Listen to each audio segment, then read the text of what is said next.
Two specialists. That's,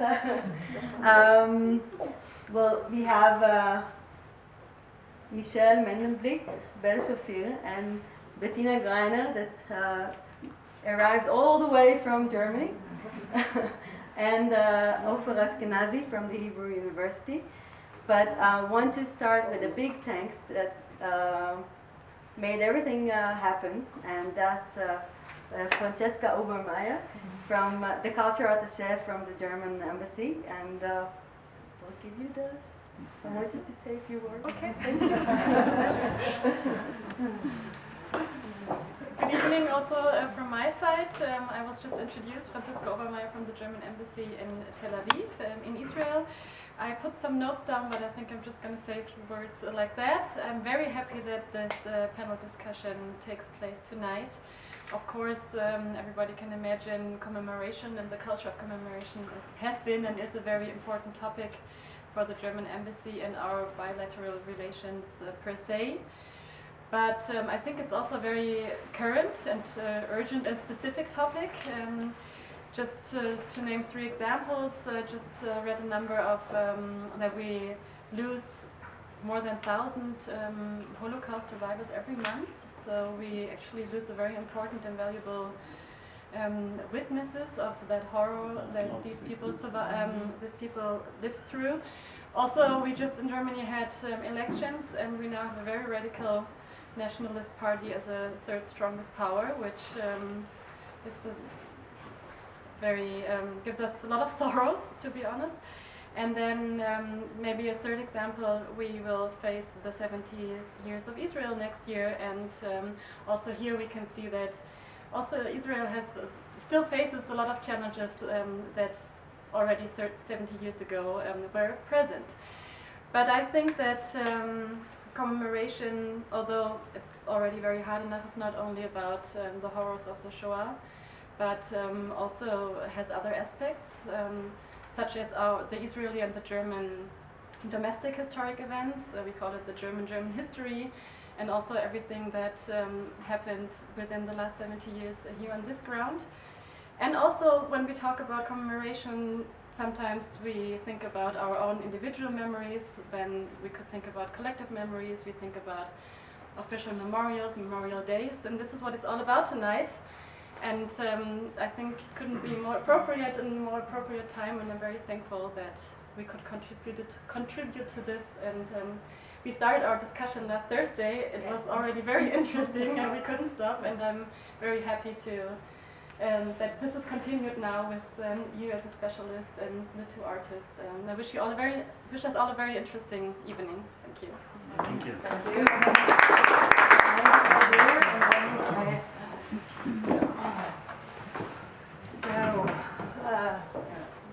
Okay. Everyone is finding his or her seat. Just really whatever kind of way you want to have. Yeah, I'm fine with everything. Just come in. Just come in. Just come in. Yeah. So. Okay. Everyone's seated. Everyone's fine. Yeah. Do I need? Yes. Working? I was like, I don't know. Do you hear me? Okay. Is it better with the microphone? Yeah. Okay. So I'm really happy to see so many of you. Thank you for coming. So we're really, really happy. Also on behalf of the panel. Dear Lihi, dear staff of the whole Art Cube Artist Studios, I would like to thank you. You really made it possible. You're so kind and so helpful concerning every aspect. So I'm really, really happy you helped us make it happen. Thanks. And Francesca Obermeier, thank you from my side as well. So we're really grateful. Due to the support of the German Embassy, we do have on our panel Dr. Betiina Gryner from the Hamburger Institute for Sozialforschung, which translates to social research, Dr. Offer Aşkenazi He's teaching at the Hebrew University, but he's also the chairman of the, I learned it, Richard Köbner Institute. So he's a German Jewish historian. And Belle Shafir, sitting here, she's doing the drawings you maybe did have a chance to see before, but also the video works. And Michel Medemblik, who is doing the photos, which you can't see any longer, and also like the photos in my studio. So if you do find the time later on to stop by the studio and have a closer look, you're more than welcome. And everyone will still be there, so also feel free to ask questions. So I suggest that we start talking the panel, and after a while we're just going to open up the discussion. But just I suggest that in the beginning we just start and have a conversation on the panel. So the German embassy not only supports our panel, thanks again, it does 1,000 things. But the last time I met Francesca, she opened the exhibition at the Ben Zvi Institute in Jerusalem. Ich möchte den Himmel mit Händen fassen. I want to hold heaven in my embrace. Presenting paintings by Helga von Löwenich to poems by Selma Meerbaum-Eisinger. Selma Meerbaum-Eisinger was a Romanian-born German language poet. A Jew, she was victim of the Holocaust and died 18 in a Nazi labor camp in the Ukraine. Her poems arrived in Israel, but only were published 1976 by Hersch Segal. In Germany, it was Jürgen Serke who published her poems in the book Ich bin in Sehnsucht eingehüllt, which I translated very freely to I'm smothered in longing. Jürgen Serke traced forgotten writers and poets who were killed or forced to exile by the Nazis and or the communists. His collection became part of the Center of Persecuted Arts in Solingen, Germany. The painter Helga von Löwenich dedicated her works, which are beautiful and simple at the same time, to a poet who was killed because she was Jewish. Jürgen Serke dedicates his time to trace forgotten artists, collects these works that were forbidden during the time of National Socialism and or the GDR. And he helps establishing a home for these works in the Center for Persecuted Arts.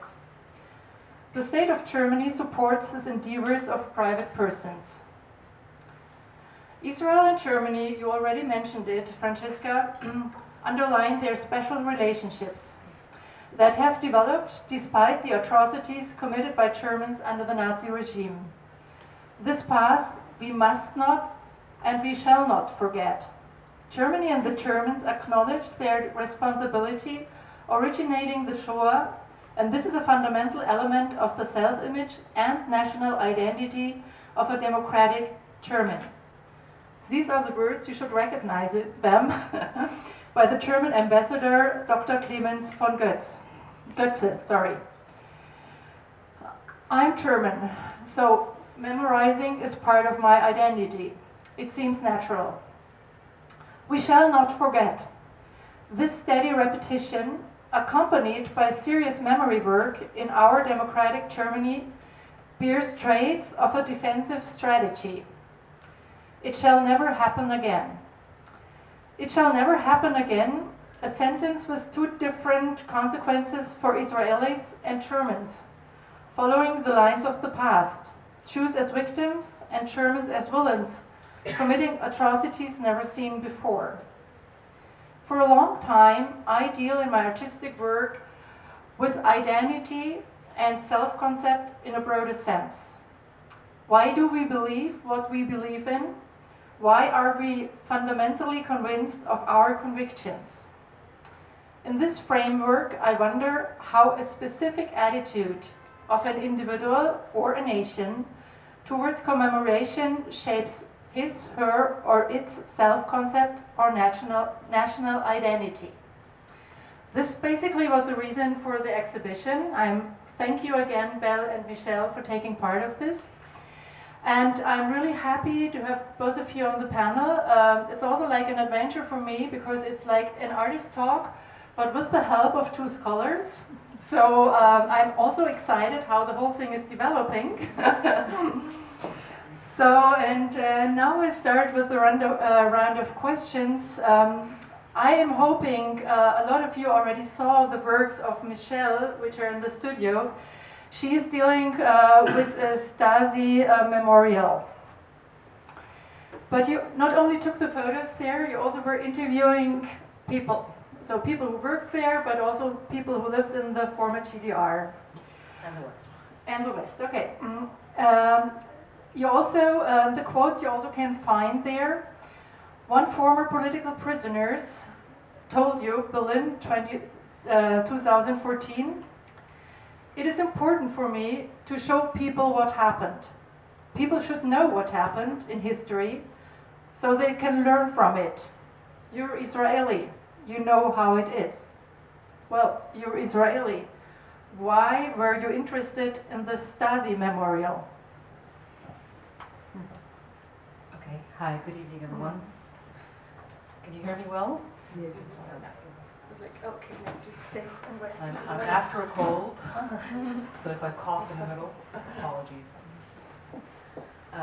Why Germany is never, it's a question that I've been asked very often. I have to admit that the first time that I exhibited the project on the Stasi and that question came up over and over again, I was surprised. To me it was always obvious, why Germany? First of all, we share a common history. This is the way I see it. We share a common history. Israel was founded and based very much on what happened during the Holocaust. The mandate that was given to create the state of Israel was highly impacted by World War II and the consequences of the Holocaust. So it seemed to be pretty obvious that we share a common history. Whether the one side was a victim and the other was a persecutor, that's irrelevant. That we have a commonality. Being born and raised in Israel, like most all Israelis, I was raised on the topic of the Holocaust.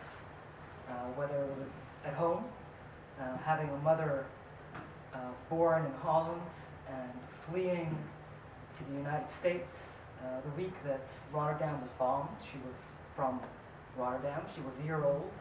So that impacted the family. And then, of course, there were a lot of stories that came along with that running away and who joined them and who survived and who didn't survive and who had to go into hiding.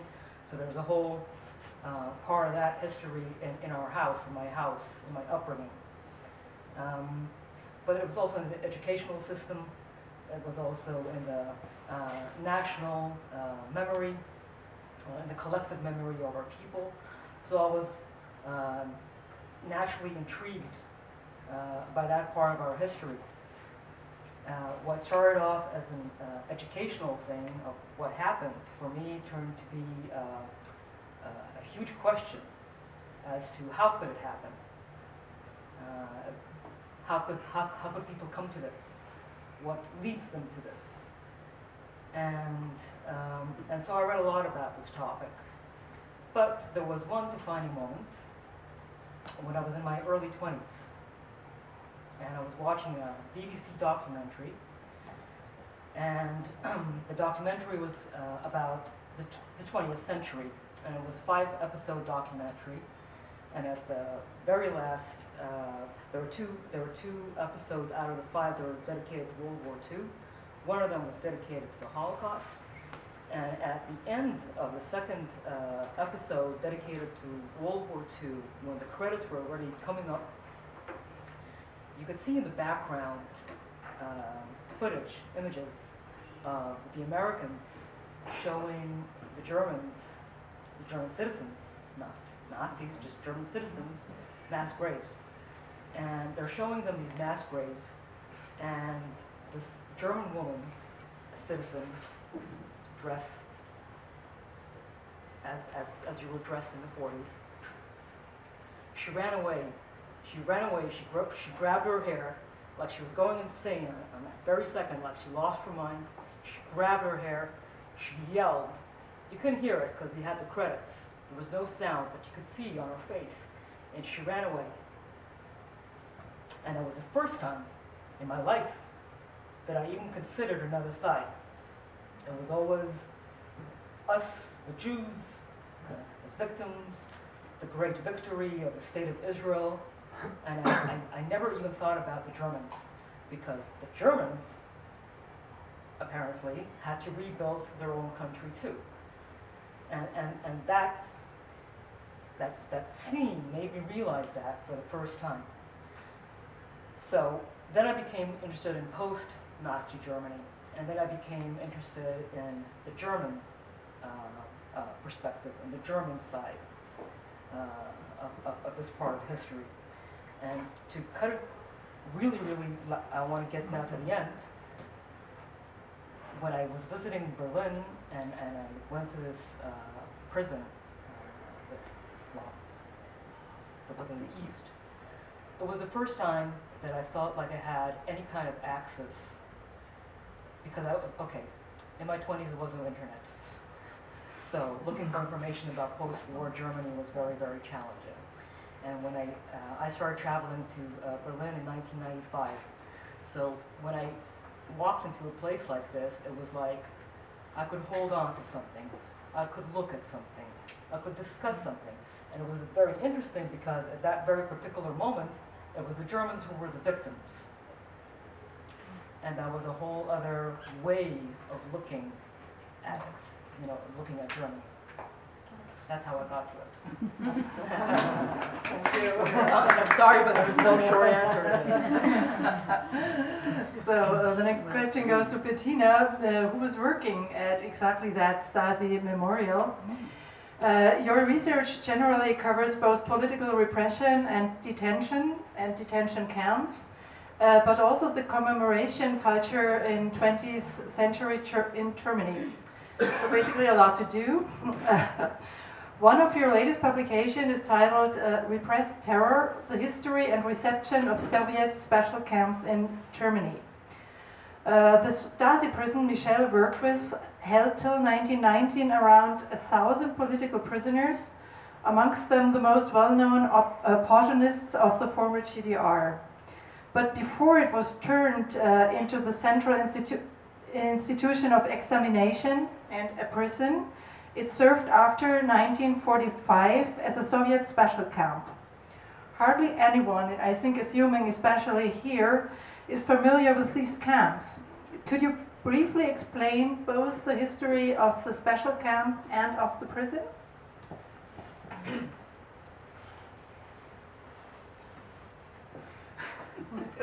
So we have to. Hello everybody, thank you for having me.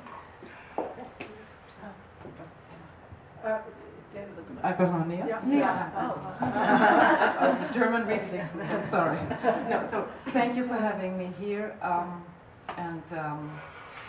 A brief answer is difficult if you write a whole monograph on a camp system, but I will try, and maybe please allow me to start by congratulating you and thanking you for your pictures. I have worked at that place for 2.5 years, and I saw these pictures, and what you might not know and what you will not know from the pictures, but the place has a certain smell. And this is due to the cheap brown coal with which the plastics were made. You know that smell too. And if you're a German of a certain age, you just know that smell. And it's a little bit like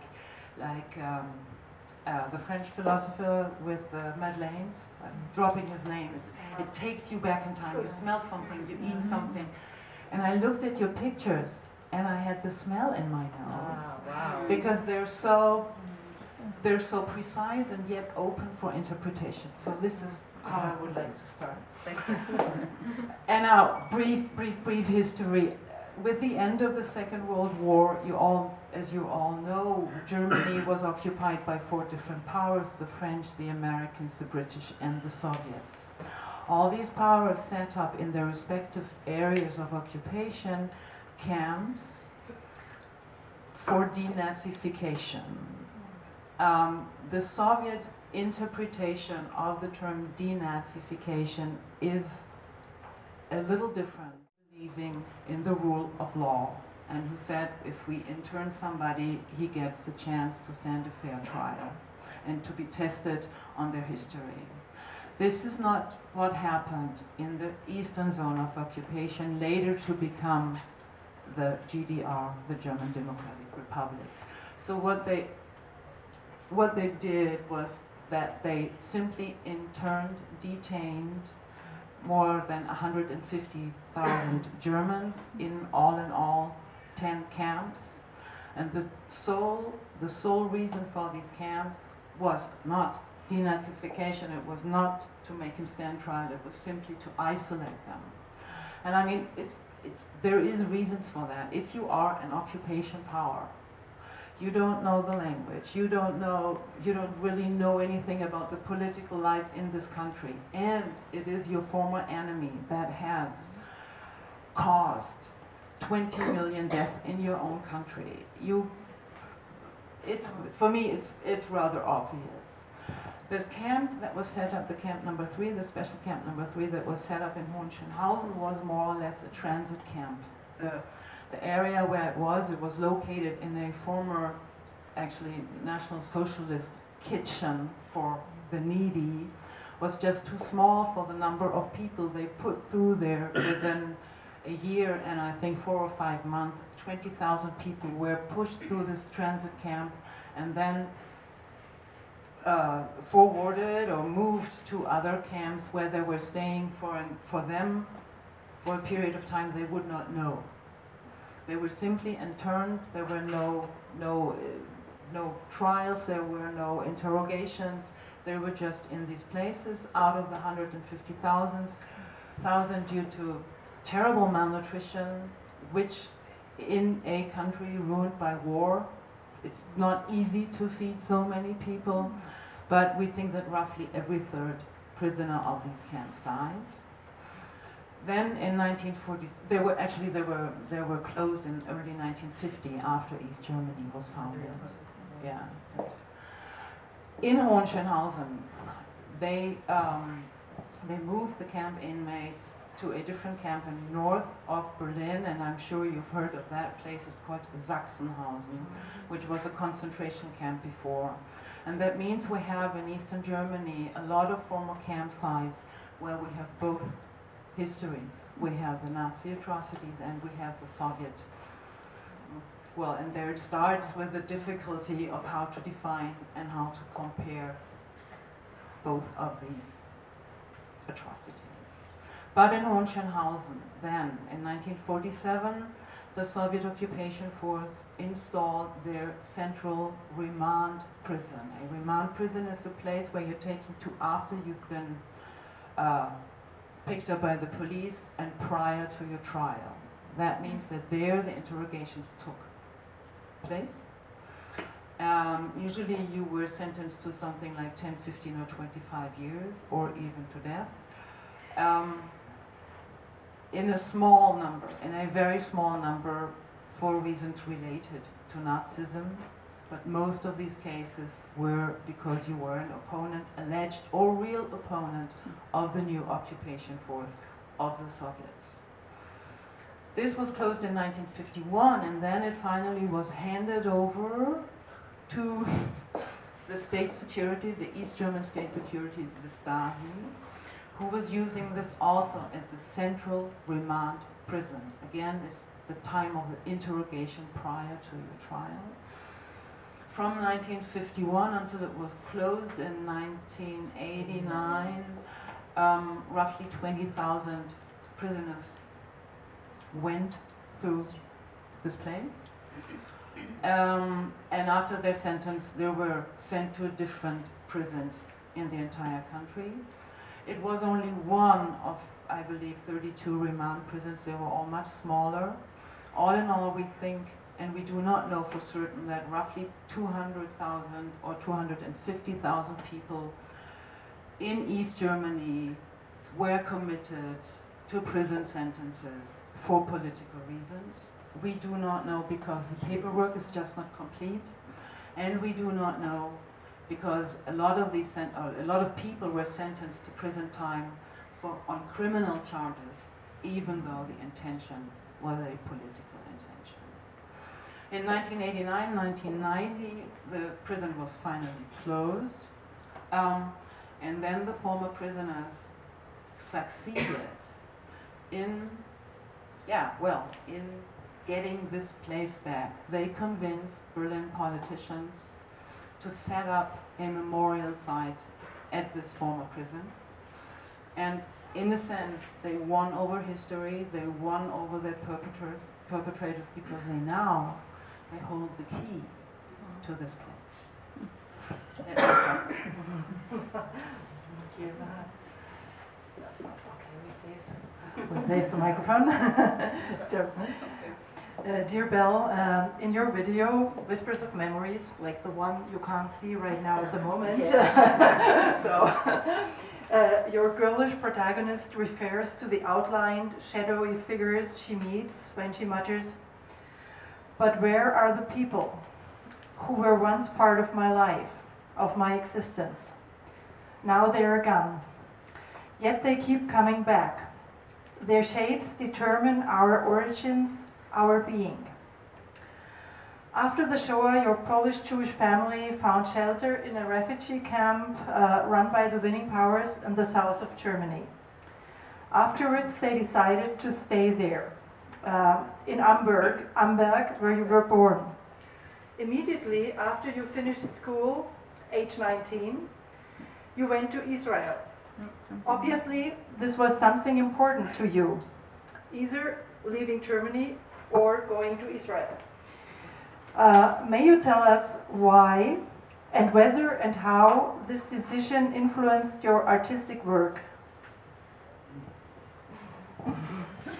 Wow, this is not so easy to, when you're an artist and you're dealing with your history, it's really not easy to talk about it. It's much easier to do the drawings. But I would like to start with something that after I immigrated to Israel, after 8 years, I recognized the first time that, not recognized, but I was told that I am the second generation of the Holocaust, which was for me it was very surprising, because as I was born in Germany and grew up in Germany, I always was involved with the Jewish culture and also the Christian culture and German culture, of course. And I was very surprised. What does it mean to be a second generation of the Holocaust? Because as well as in Germany and as well as here in Israel, nobody spoke about the second generation of the Holocaust. Now I'm going back to my art, which actually, as you maybe already know, my father and the generations before had horses. And after I study art,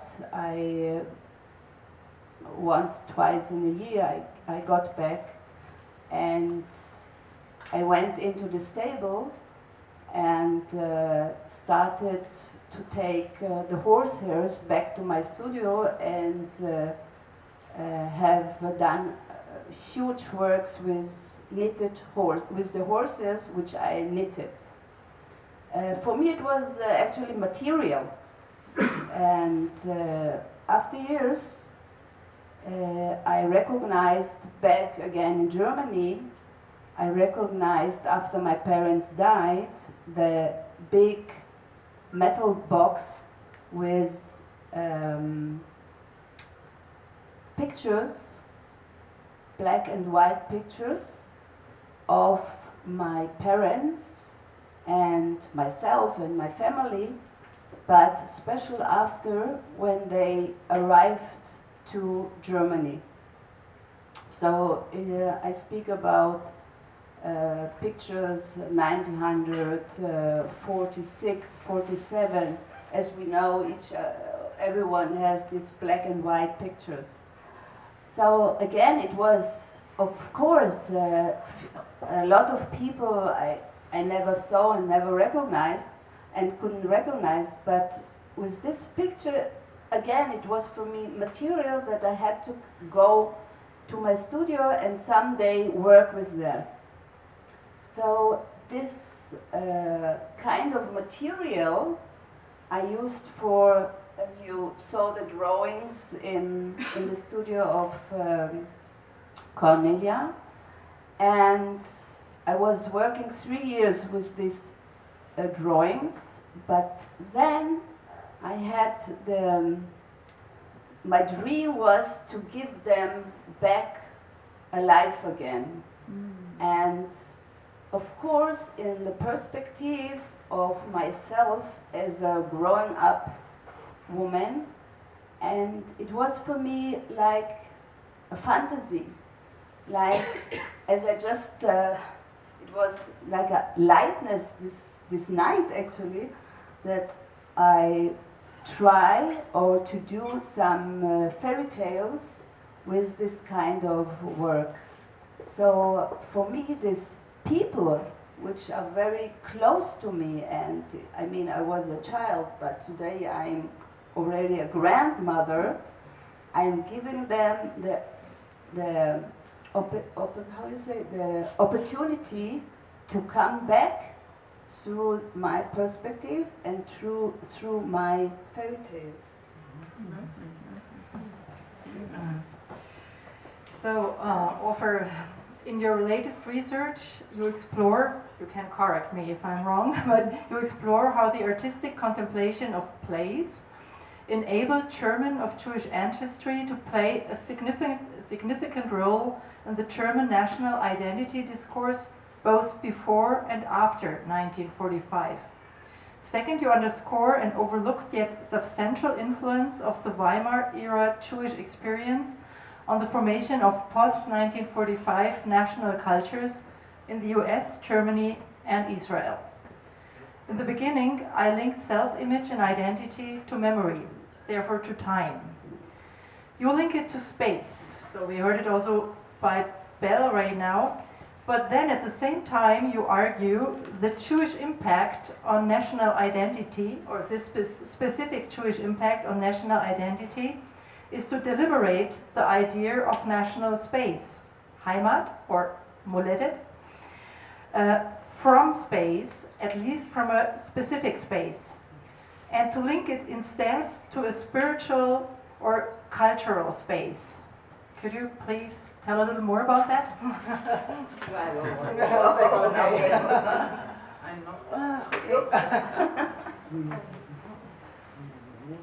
Yeah, I think I told you when we talked before that it will take me 2.5 hours just to start. Oh yeah, please tell me. Like, okay. So are you fine? You're sitting all well? Okay. I'll start as well by saying thank you to the artist. This is really thoughtful exhibits, and it's really, I have to say, it's a pleasure for me not just to look at the work, but also to hear you talk about and think about your work. As a historian, I usually work with the artists I work with are dead, so it's refreshing.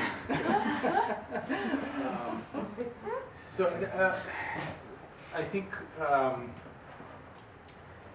what I thought interesting, and especially maybe we can talk later about before 1945, but especially after 1945, people who come Jewish people who come back to Germany. I found it fascinating.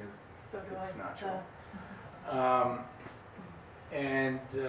I found that there were quite a few of them, not hundreds of thousands, but there were thousands of, and especially artists who worked, especially in the visual arts, filmmakers and photographers and so forth, came back.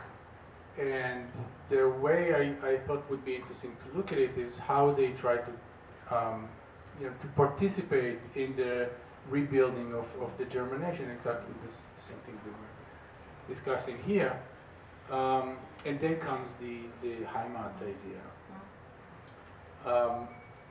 Many of you know this if you know a little bit about German culture in the post-war era, you know about this idea of Heimat as a nostalgic trope of place, of the German place, which is detached from Nazism and kind of an inverted way where the Nazis took the same trope and connected it to the blood and soil agenda.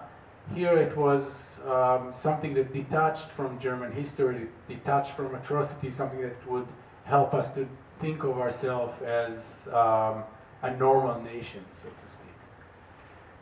What I found interesting is that Jews who come back, Jewish artists who come back, take it very seriously and start to look at Heimat, Moledet, with everything that comes with it, all the symbolism that comes with it, and try to do their own Heimat work in photography, in films. Try to recreate the same idea of Heimat, but then to change something, then to show Heimat as something that is very dangerous, to show that if we think of it as a place that is, detached from history, this is very dangerous for us as Germans. And so they try to think of different types of Heimat, and then they go back to the 1920s, to Weimar Germany, and try to think how was it before, and what was the kind of critique of Heimat that we could see before, and now let's try to recreate that, to reproduce that. And we see kind of a booming industry of homecoming Jews, returning Jews who are making Heimat films or Heimat photography. In some of it is tragedies, and some of it are comedies, and some of it is even musicals. But they are playing with this idea, and always they are playing with how can we take Heimat from the comfort zone of a very nice das andere Deutschland, the different Germany that we see again and again. So this is the project, and the first thing interesting about the project is how much of it we see, and then the second thing, and maybe we can talk about it a little bit later, is how exactly they do that. Okay, so we do get a little moving every now and then. Yeah, right. You already gave me the right words, Offer. It was like the comfort zone. Because my next question, Michelle, is like, in a surprising way, the idea of Heimat is present in your work, The Zone, as well.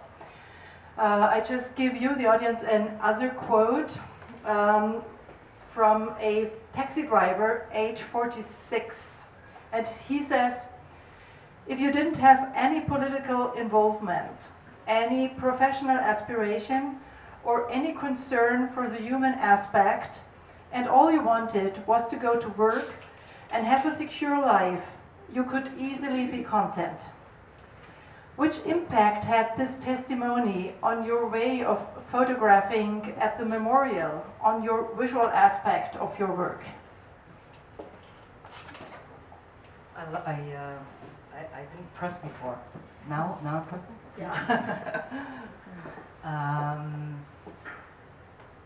That's basically my favorite quote. and from all the interviews, that was like, for me, the highlights of honesty, the highlight of truth. This is basically the way we all operate. You know, it has to be. We have to be threatened before that is wrong. So long as it's done to someone else and we can live in our little bubble and everything's okay, the probability that I will step out and stand up for that someone else is very unlikely. So that was a central key in the project and the way I looked at things. But I also have to say that when I started photographing in all these sections, I mean, I photographed the headquarters, former headquarters, the former prison, the prison hospital, interrogation rooms, control rooms. I mean, I didn't say, okay, this is what I'm going to do. I'm going to photograph it like this because this is what I want to show. That was not my method of work. I walked through everything, and I walked through everything. Signals, thank you. I walked through everything, and I looked at everything, and what struck me was how familiar it was, even though it was. You could get the essence as it was a negative, cold, isolated, scary place to be at. But there was something about it familiar because the curtains and because of the lamp and what we call retro, vintage. Some of it looked like our kibbutzim in Israel. Some of it looks like apartments in Tel Aviv in the 90s that you could still see from immigrants who came from Eastern Europe and had these colorful wallpapers and colorful curtains. And so you're walking in prison and all of a sudden you see flowery wallpapers with orange curtains and a red really cool vintage lamp that at the flea market they're probably selling at 700 shekels right now because it's so cool. And I decided it was like that familiarity made me want to continue with it because that created a comfort zone. It gave space to look at it, you know. It wasn't all dark, it wasn't all bleak, it wasn't all. It had something additional that made it possible to look at, and I wanted to capture that because by transpiring it, you could basically open a discussion. If I'll take it to the Holocaust, for example, okay, when I want to show footage about World War II, I'll do anything except a pile of bodies because I want people to be able to look at it and talk about it. And it's the same kind of principle or theory that I worked with at the Stade. Thank you. Betiina, we listened to two quotes of Michel, of Michel's interviews. Both are critical towards the political system of the GDR. Both witnesses have been, when asked, in their mid-40s or older. If one reads all the statements, one discovers a difference relating to the age of the interviewees. The younger, the less critical. Michel's works emphasize the retro beauty lying in the prison. In Berlin, we do have a DDR hostel, because in Germany we say DDR to the GDR, and it attracts a lot young folks. At the same time, if you want to book a tour through the Stasi Memorial, you have to be patient because they're really overbooked. Yeah. How would you say that the United Germany deal with memorizing the GDR? At least you can see two different aspects.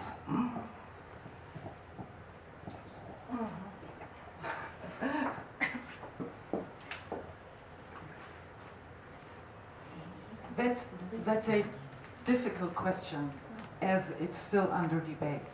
After the wall has come down in 1989. This is almost 30 years ago. As for us Germans, as for the German society, we still have not really figured out in which way to remember East Germany and in which way it relates to the West German history and which way it relates to the Nazi German history and even the time before that. We just have not found a way to really, what the historian calls a historical place. It's very difficult. The first thing that makes it so difficult is that, and you've said it so nicely in your introduction, there is one part of German history that is at our utmost concern and heart, that this is remembered in a way that stands for our understanding in our attempt to come to terms with the past. Even though, I mean, that to say to come to terms with the past is such a difficult and terrible from wording, because it means, okay, if we've done that, we can leave it behind us. But I don't know any different or better expression for it, just to make sure that the Nazi time and the German crimes are not forgotten. So how do we relate these two dictatorships and histories with each other? So it's clear that there must be a difference and it needs to be marked, especially as in the first time it was crimes against humanity, and in the second time, bad enough, crimes or abuses of human rights. The second thing that's difficult to assess is the difference between family memory and collective memory. And that is, with the 30 years going on now, we realize, or we're facing the fact that we have a public memory, we have a state-led memory that says that East Germany was a state without the rule of law.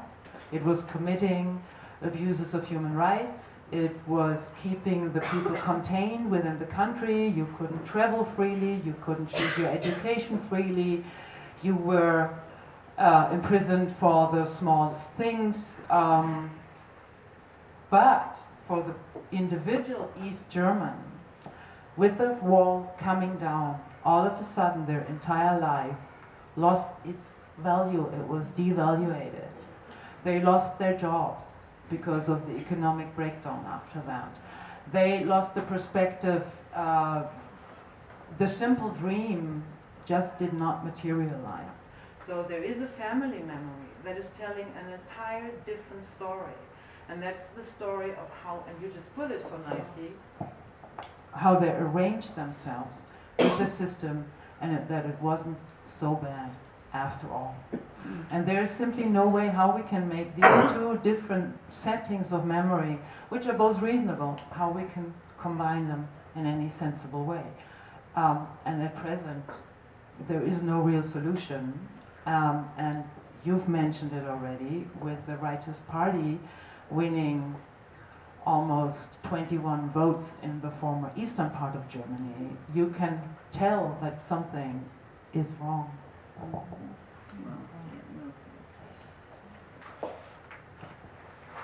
So we're talking of reality and of a more subjective way into the basis of your works, as you just referred to, just talked about, are the photographies. And we're talking of analog photographies. And analog photography is a chemical trace of something that was, but it's gone. It is a proof of the past through a chemical process, almost doing an eyewitness's job. You are tracing their traces, using transparent paper to outline the photos. How important is this link to reality for you? How important is then a further abstraction? So what is your relationship between reality, abstraction, and imagination? So you were saying it's like a dream becomes a dream. jump again. Yeah. Wow. It's not so easy to answer. Don't make it easy here. Yes, I understand, because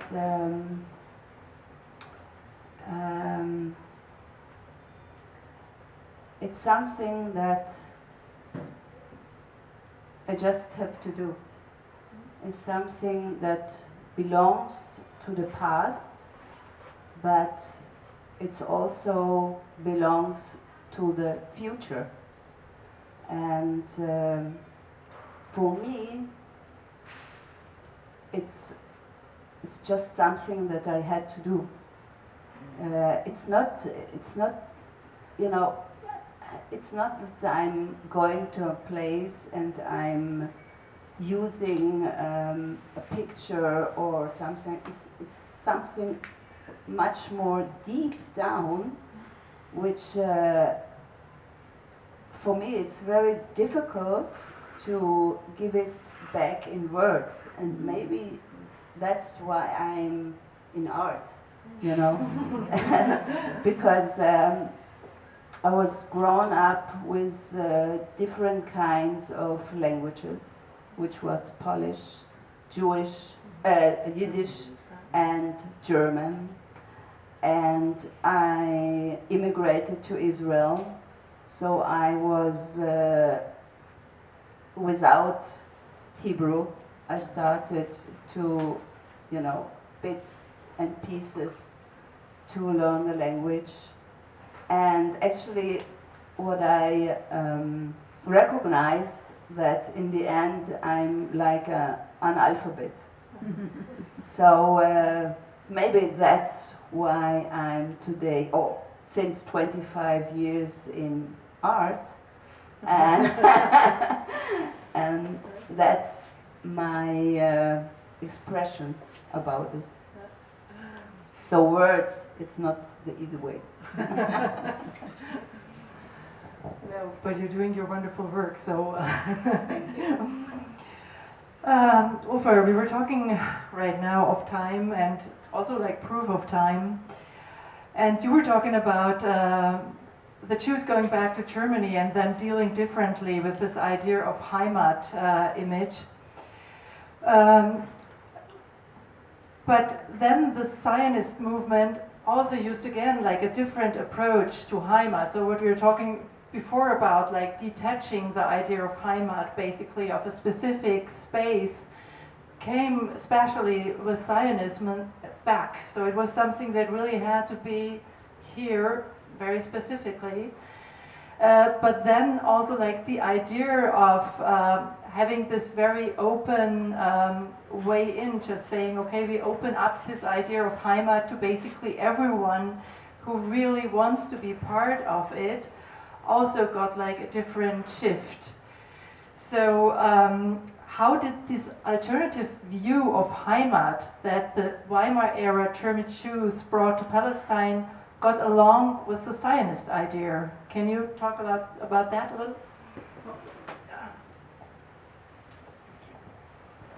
Yeah, that's an excellent question, because the Zionists, especially in the 1920s and 1930s, were fascinated by the idea of Heimat. Yeah. And we copied some, there are some phrases in Hebrew, like Adam utavnit nof moladeto. We all know that. The man is cast by the landscape.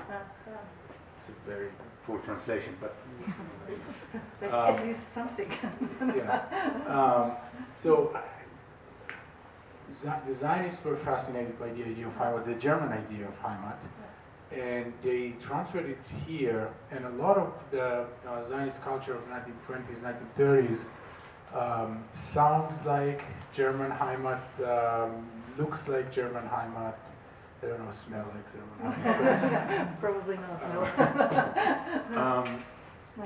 However, that's the only part of it, and it's obviously interesting how you can take one culture and move it to a different setting, a different context, and make something else out of it. I mean, it's not to say simply that Zionist nationalism and German nationalism is the same. They took it and translated it to a different context. I think more interesting is then you see some German Jewish artists who come from the critical sector of Germany in the 1920s, come in here and see the same idea. And some of them are trying to play with it here as well. And I think the most interesting case is the one of Helmar Lersky, who was a photographer and cinematographer in Germany in the 1920s. As a cinematographer, he was everywhere in Germany, making many expressionist films, was on the set of Metropolis, for example, and so on and so forth, making some Heimat films as well. He came here and he was one of the most prominent artists of the Zionist movement. Which really is interesting.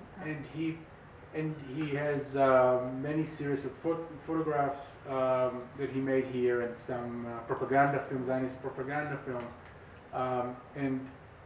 But place is the most central and problematic theme in his works. And if you look at it carefully, you see that he was a very good Zionist artist. He was a showcase for Zionist art for a good reason, because he uses all what you expect to see. Can you speak to the microphone, please? I do. I don't think the microphone is playing. Yeah, that's okay. Okay, I'll try. Oh, So I'll start from the beginning. So what he does everything. He has everything that there is that you expect to see in a Zionist visual imagery, but he takes it out of place. He shoots from this very high diagonal angles or very low diagonal angle. You can't see where you are, and when you see where you are, he works on the negatives and retouch it in a way that you won't be able to see the space around it. And this is amazing to see because otherwise he's just doing the right thing. So this is to answer your question, how you can use the idea of place and of Heimat in order to integrate mainstream culture with criticism. thank you. Have you got pictures of him with you? Or just like I have to remember. I don't remember. So, Michel, the Zionist idea movement, the immigration to Palestine before 1945 and after the human catastrophe of the Shoah, with an unsolved Jewish refugee situation in Germany and Europe, all this amounted to the establishment of the State of Israel, May 14, 1948. Israel was immediately recognized by the US, by their president Harry S. Truman, and declared war by the surrounding Arab states. Your work on a small scale, again, it's really nice to say, like the one you can't see, but you have to see later, is based on found objects, found material. Can you explain a little further? Yeah.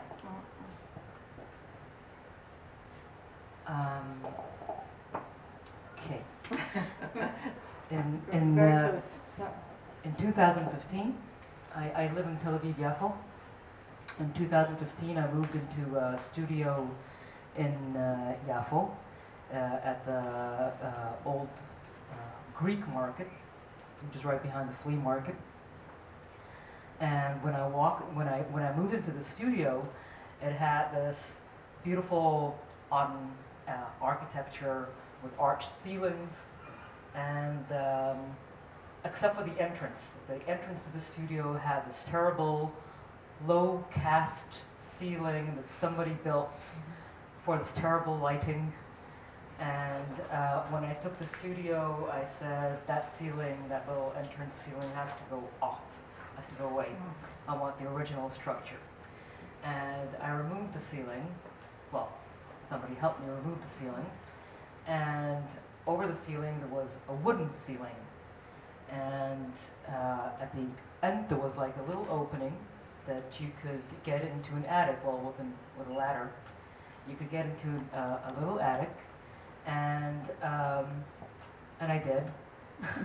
And there was like a little desk and a chair and boxes, and I went snooping around, and basically I found archival material from 1947 till 1982.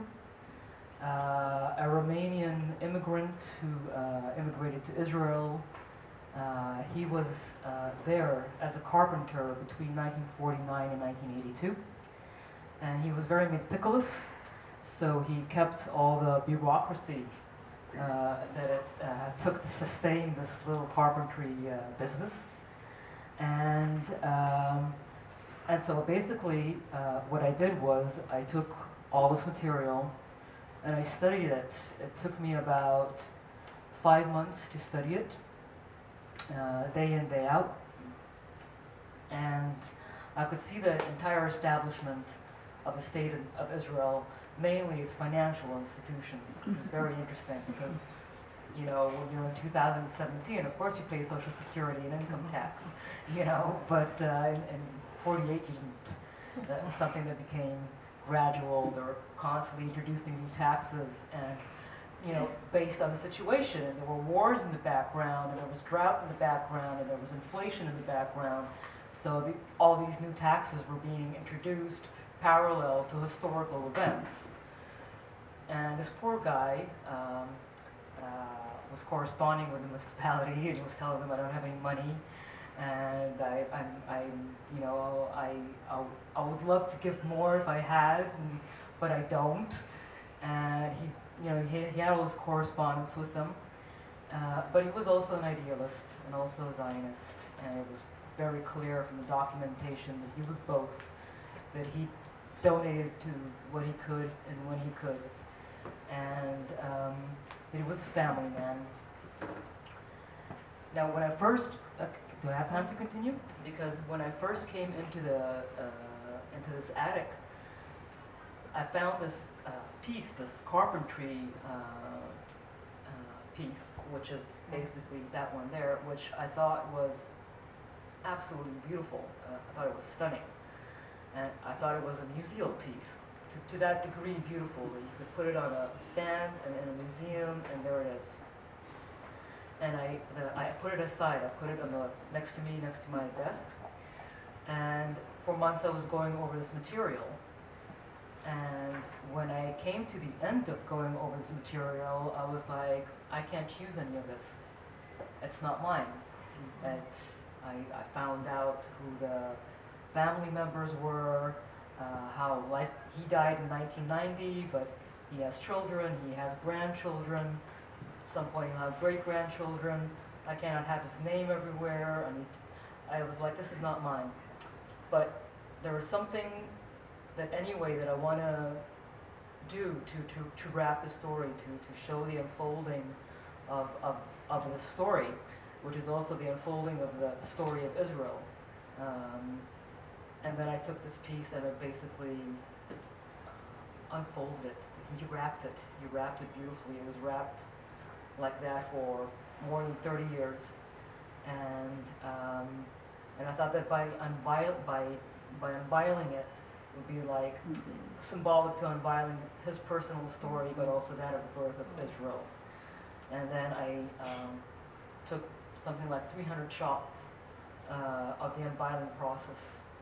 So it felt ceremonious because anybody else who would have unveiled this thing would have done it differently.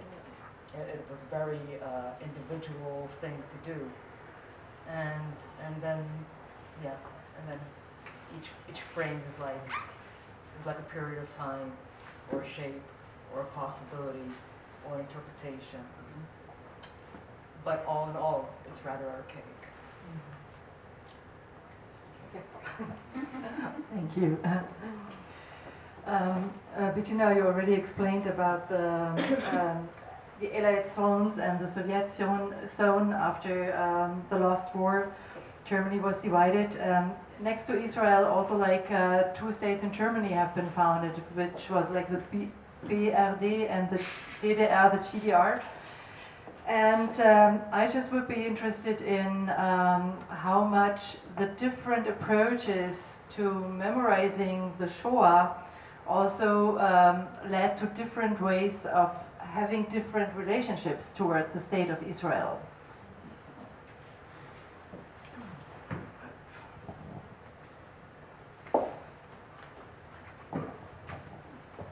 By starting with East Germany, or by concentrating on the Israel-East German relationship, I'm not saying that everything was good with the West German-Israel relationship, but let me just, for the sake of argument, start with the eastern side. Because there was, in the shortest possible expression, there was actually a non-relationship between the two countries, between Israel and East Germany.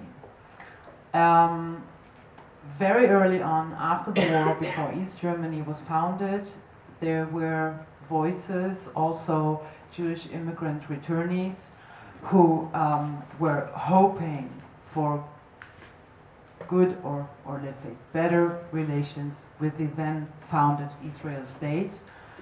But the East German policy and politics taught Israel was defined by a rather pragmatic approach to Cold War politics and by ideology. And I will try to make it as short as I can.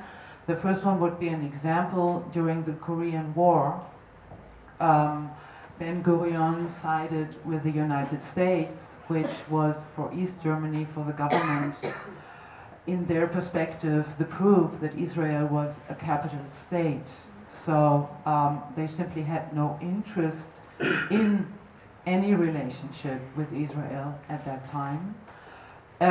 This continued also because of ideological reasons. East Germany was convinced of itself that it was an anti-fascist democratic state, which is a different interpretation, fascism and National Socialism. Fascism is an idea of National Socialism minus the central core of National Socialism, which is the mass destruction and the killing of the Jews. So in the East German reading, the Nazi time was brought about by capitalists and by a very small group, small number of people. In the shortest possible expression, in their idea, all the Nazis were in West Germany. Hitler held the sole responsibility, while in East Germany, really everybody had been an anti-fascist fighter who had liberated Germany together with the Soviet Union from the Nazi regime. This idea was very consequential, especially as it led to a self-immunization of the East German society, because then they would not have to deal with the past. It was, in a sense, the perfect excuse to look forward and not back. I'm not saying that it was much better in effect in West Germany, but for it just a different frame of thinking, a different mind setting, which also means that it opened windows for anti-Semitic politics, propaganda. Whenever something happened in Israel, the Israel wars down here, East Germany, the government was the biggest supporter of the PLO with weapons. It sided with the Arab League, but this all was, again, in the Cold War frame, because they had sort of a contest with West Germany, which state would recognize East Germany. So it was really pragmatic politics on which side they would be on. East Germany wanted to be recognized also by the United States, and I'm now jumping ahead into the year of 1988, 1 year before the fall of the wall. East Germany, Erich Honecker, he's on one of the pictures right here on the wall. The head of state of East Germany, it was his dream to be invited into the White House to America. He wanted the picture of a handshake with an American president. And he tried, because I mean this, you know, the head of a socialist state in the White House, that was just, yeah, well, for obvious reasons. And he tried to come to the United States actually with the help of Israel, of Jewish groups. They started a cooperation with Yad Vashem, all, you know, with the intention of political recognition of a socialist state. It was not really about other things, but it was a political idea. The United States said, yes, you may come, but you have to pay compensation to Israel, because East Germany until that time had never paid anything. The entire compensation payments were made by West Germany, who had not immediately, but over a period of time, accepted that they have to take on the responsibility. So Erich Honecker was so keen on coming to the White House that he said, okay, we will pay, but by the time this was to come about, the country was gone, or he was gone. And then in early 1990, the East Germans held their first election. It was it was before unification. They had one free election for a new East German government. And this government in April 1990 officially declared their regret and asked Israel, the state of Israel, for forgiveness. Israel demanded compensation, but then again the unification took place and East Germany ceased to exist, and the rest is history.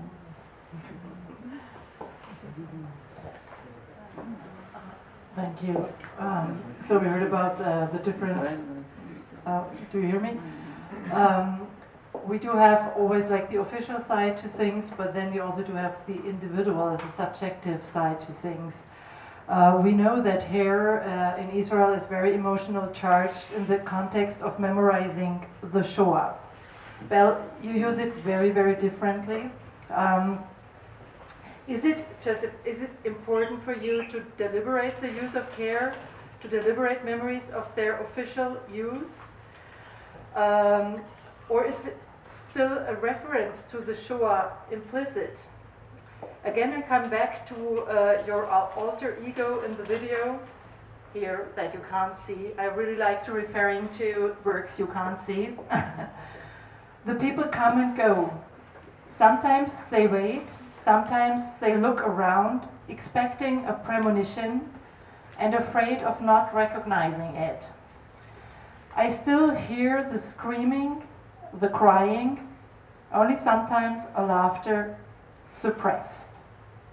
You could read out something, but I just wonder about how it's important for you to bring like the subjective side to memories. How, just like how consciously you deal it differently. At first, I would like to say that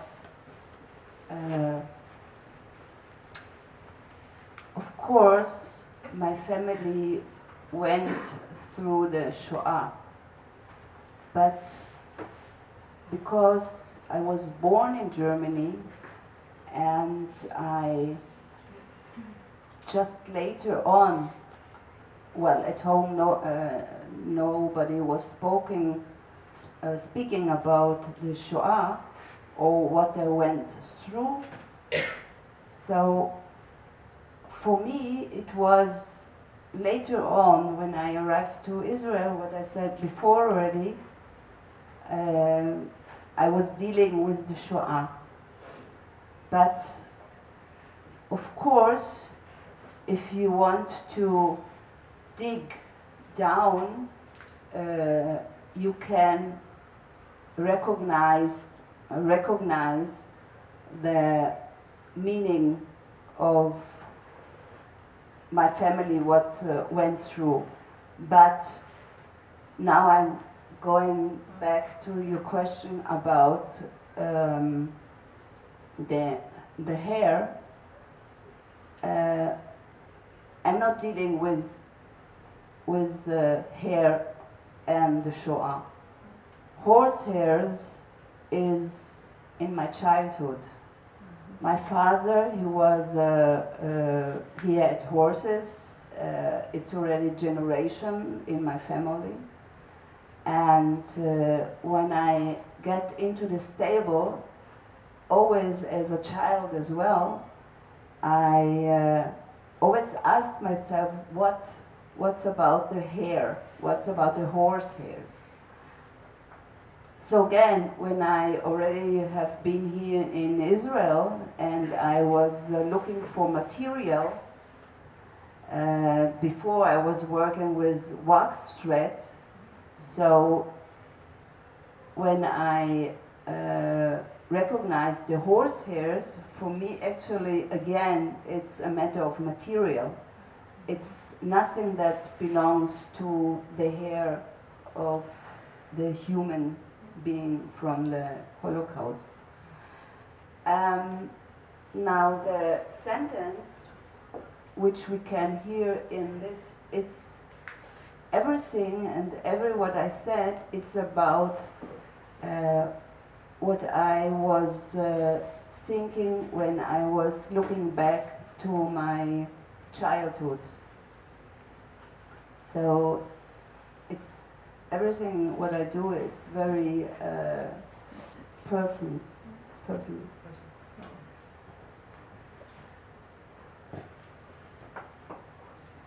Thank you. So I bring, we're going back to the GDR because I'm still interested in how this concept of Heimat, and as you were talking about how many Jewish artists also were going back to Germany, which I still wonder why people would do that, just like going back to the people who really, well, have been like they have been. Is there, could you tell us whether there also artists really went back to the GDR? Because I know the situation for the Jews there wasn't really good, at least in the beginning, yes, but then later it became really difficult. And how much they influenced there, or whether there have been different directions of influence.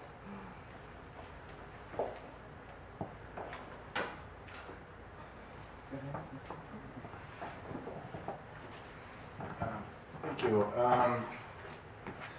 It's a very interesting question because obviously there were not so many Jews in the GDR. We're talking about a few thousands of people, 2,000 or 3,000 people. The maximum. Yeah, maximum, that's very optimistic. But unlike in the West, the people who came back did manage to get a very prominent position in art and culture, not so much in politics. Maybe the best example we have is Konrad Wolf, who was eventually the head of the Academy der Künste, the Academy of Art in East Germany. Very prominent person. He was part of the SED, the Central Socialist Party's executive committee. And he was even the lesser brother, because obviously his brother Markus Wolf was the head of the intelligence in Eastern Germany. So, but Konrad Wolf very very early on became one of the most important people in the East German film industry, and between the mid 1950s to the late 1960s, he made a series of historical films about the history of Germany, from the 1930s to the 1960s. What happened to Germany? What happened to us? Because he identified entirely with the GDR project, and for him it was always connected to place, to Heimat. It's about how should I think of the German place in order to think of the German society. And the last interview, symbolically the last interview he gave before he died, he said, in all my work I try to find Heimat. So that's, so it doesn't leave a lot of room for interpretation. But it actually, it's very interesting to see what kind of Heimat he looks for. I think the most interesting film to note here is Ich war 19, I was 19, which he made in 67, came out in 68. It's an autobiographical film about himself coming as a Red Army soldier to Germany in the last weeks of the war, coming back to his homeland as a foreigner. And in these memories, it's always, the whole film is a series of coming to this generic cliche Heimat scenery, just in order to see that it's just a lie. It's very violent but it's interesting because it's based on his memories, but some of these memories are invented or borrowed or stolen from other people that he knew, and he makes it his own memory in the film. But the end of the film, maybe later if we'll have a chance to see some images, at the end of the film, that's the moment where he manages to state the Heimat he wants. He takes all the bad people, all the Nazis, and he takes it out, and that's the place in the film where he say, I am German. He found himself.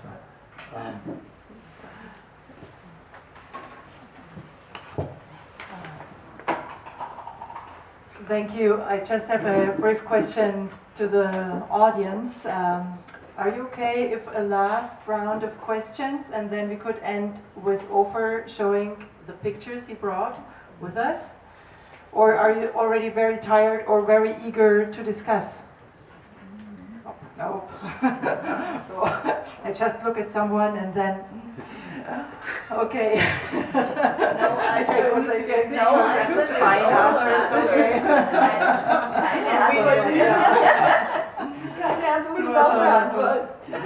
So, okay, last round. Michelle, you don't deal, at least not obviously, very much to the contrast of Belle, with your individual past, with your individual memories. But you do deal a lot with memories, with history, with national history. Also in the works we can't see here, not only because they're covered. Often these works are connected to individuals and personal stories. How important to you is the use of found material, found objects? Also in regard of, it's a question, this being a testimonial of the past, the found objects or the found photographies.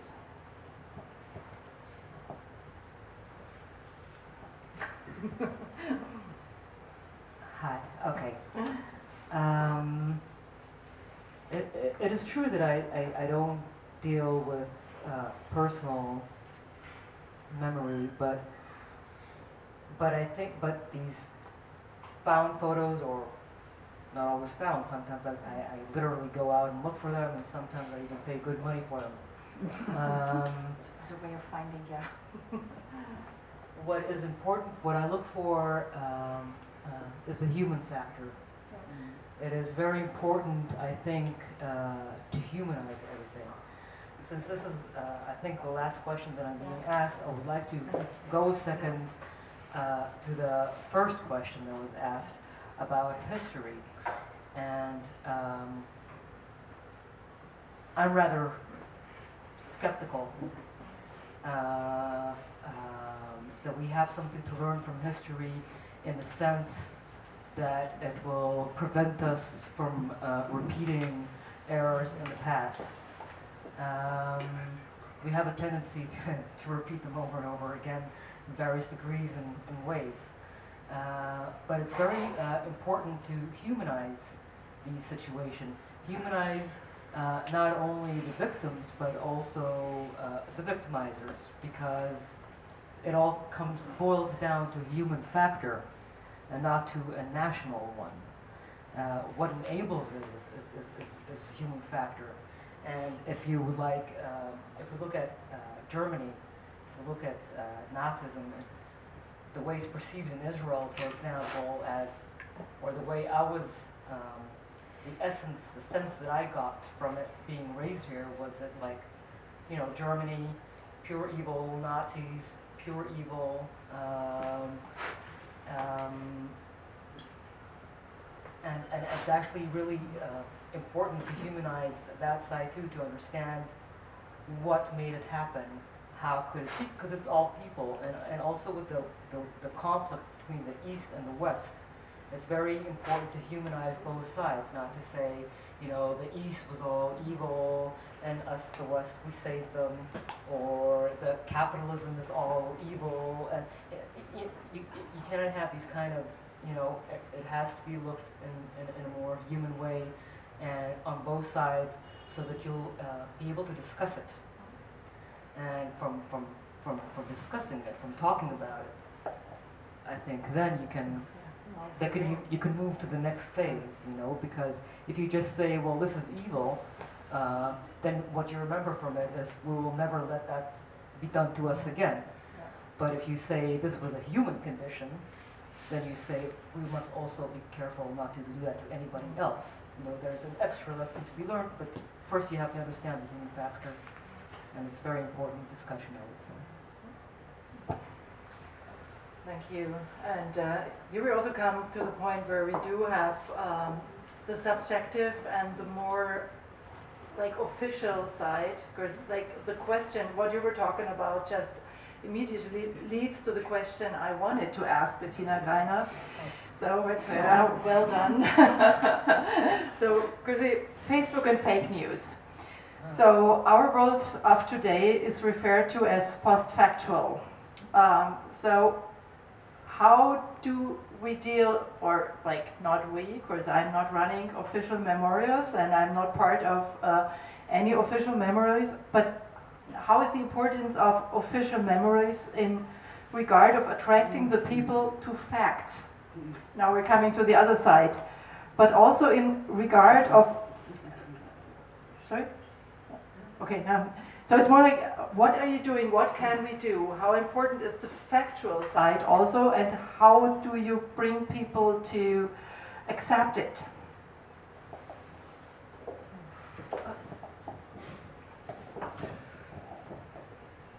Complex question. Oh yeah, it's the last one, so. It's a must. If I may, I would like to go back a little bit in time, and my prior answers were mostly related to the state level, and instead try to catch an impression, a very important impression from West Germany. What really there were three things that got the West German, and now I'm talking about the people, about the public and not the state level, really got them slowly but surely moving in a direction in which they would start to accept what the Germans had done. There were actually three mediaized events, and the first one is the Diary of Anne Frank. The second one is the Eichmann trial. in Jerusalem, in which there were a lot of eyewitness accounts, first time in this number.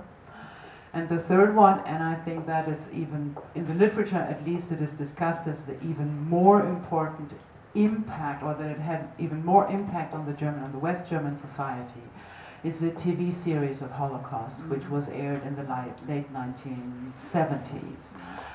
That was the first time that really on a personal level the Germans allowed themselves to be touched on that level. So the Anne Frank's diary and the Eichmann trial, these were of course based on facts, while the TV series was a fiction. So there you already have a little differentiation you need to make in there. Why am I telling this? I'm telling this because the Germans started to face this part of the history. They started to listen to eyewitness accounts, and they started to listen in a way in which they attributed the former witnesses with something that I can't really put my finger on, but I keep thinking about it. Maybe it's better I do it in an example. I can tell you from Hohenschönhausen, actually, when I was working there as a guide. Hohenschönhausen is a place where former political prisoners give the tours, and as it is a very popular place, we've already heard this, there's a lot of foreign tourists, so they need English-speaking guides. One of them was me. But I was also, I mean, it's a popular place, we keep repeating this. I also was giving tours for Germans visiting this place. And in each and every tour I was giving to a German group, a little older than me, coming from West Germany, knowing not so much about East Germany. Sooner or later, during that tour, somebody would approach me slowly from behind, put the hand on my arm, and say, "May I ask you a very intimate question?" When were you imprisoned in here? So they were expecting me to be an authentic victim. And then I said, "I'm so sorry, I'm born and bred West German just like you." You could see the disappointment in their face. And this is what I'm still thinking about this, because I just can't get really my finger on it, when and how and why it started. That victims are supposedly somebody that can tell us something about the world that is more than just telling us that there is evil and violence in the world. There is some kind of authority that, I'm only speaking for the German society now, that there's some kind of authority we attribute to people that were harmed in most severe ways. We all know that it's not important, that it doesn't make people better, but what actually do people believe that they can learn from these people, from victims? What is it actually? And now I'm coming back to the question, I'm sorry. Last answer. There is, especially in East German memorial sites, almost all of them work exclusively with eyewitness accounts. And this goes as far that you have, it's a technique, I don't know the precise word for it, but it's almost like a hologram. You know, like you're walking in a semi-dark room and it's not on screen. I don't know what it's called, but then you have bits and pieces, 30 seconds, 35 or 45 seconds, somebody is telling you something and then you go to the next place. As a historian, I'm sorry, it gives me the goosebumps if I listen to this or if I realize this, because you cannot take anything from history. I don't believe you can learn just like you, but you cannot take anything with you if you do not know the facts. And that's the point where I want to go. There is a predomination of oral history, of eyewitness accounts, especially in East German memorial sites. This goes so far that students that took a tour in this memorial, at the end of the tour they get a little civic education class, and what do they do in there? they cut and paste oral history bits and pieces together in their own film. They sort of make the perfect eyewitness account, because the teachers simply do not know anymore. I mean, I'm just describing a problem. I have no solution. I'm just describing a problem, because the teachers do not know anymore how to get the pupils interested in the subject and how to get them their attention span. You know, it's an expression of helplessness to make them play with history. And that's actually only a description, but there is at present no answer. And all I can do is make it more and more complicated if I continue talking.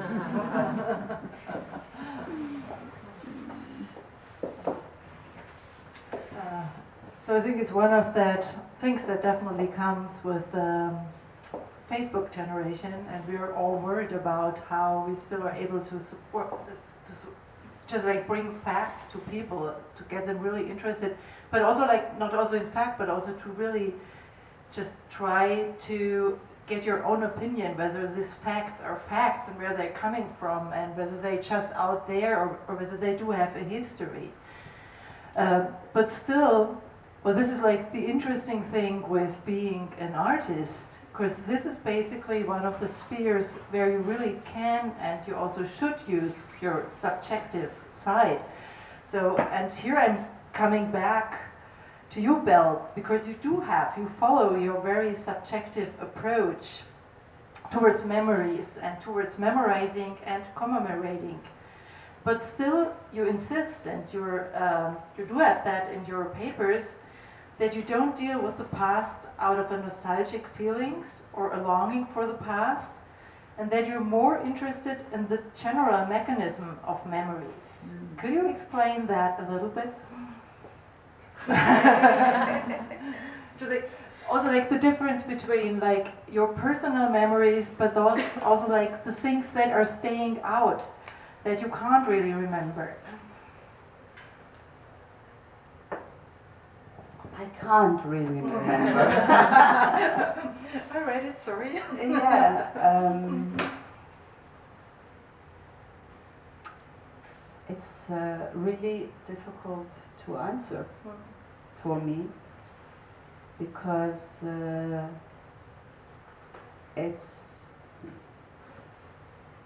I'm looking more back and back to my childhood, and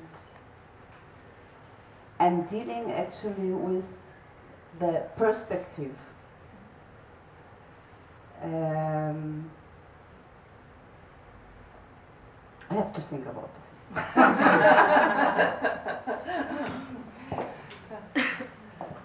Okay, but I'm still really interested in, you're saying, okay, actually the idea of eyewitnesses, which to a certain extent for a lot of people who are somehow dealing with memories and German and having the idea of really that we still have to memorize, that we still have to go on memorizing, this point of not having eyewitnesses any longer is also very scary. Because then we do have, or just like we're afraid, people are afraid that we don't really have the ability to just like bring people to really listen to. But I'm still interested in like the impact of a personal side, of a subjective side, to a more official kind of memory. And Offer, we already talked about you bringing some photos. Your research is based on visuals, so you look into the impact of pictures. And I'm just interested in how you would describe the impact of individual filmmakers or photographers on mainstream ideas, what you were talking about, and how do they get to the point to shake official memory ideas? Maybe just briefly, and then we start with. Okay, well.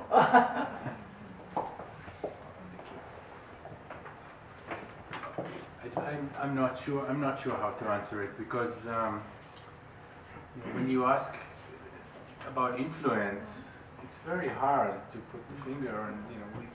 if it was influential and in what way. I mean, you as artists, can you say if you influence something and how and what? I mean, we hope it influences. We know that it's part of the discourse. It's part of the part of what people are talking about and part of the way people thinking with. But it's very, very hard to say. You know, this is the impact. This is how it changes things. But I don't think the impact is very important. I think it's more important how it enriches the way people think, even if it's not manifested in politics, for example, or if not. And I know you didn't mean it, but as a historian, I don't know how to measure impact otherwise. You know, it's very hard to say that. We see the same ideas if we talk about visuals. We see the same visuals resurfacing later. We see, for example, one of the arguments I tried to make in my study is that we have in the late 60s, early 70s, we have this counterculture in West Germany, you know, the old anti-Heimat counterculture that comes with the Oberhausen generation, you know, the new German cinema, and the argument I was trying to make is that they actually go back 15 years earlier to this returnees, Jewish returnees, who are making, you know, critical Heimat culture, and they're just remaking it. Sometimes they know what they're taking from, and they give some reference to, and sometimes they have no idea, but they saw it somewhere and they replicate it. So this is kind of influence, but it's very, very hard to say, unless they are saying it, and some do, but unless they're saying it, it's very hard to say if they actually saw it, or they just, you know, saw someone who saw it, or heard about it, or it's very hard to say.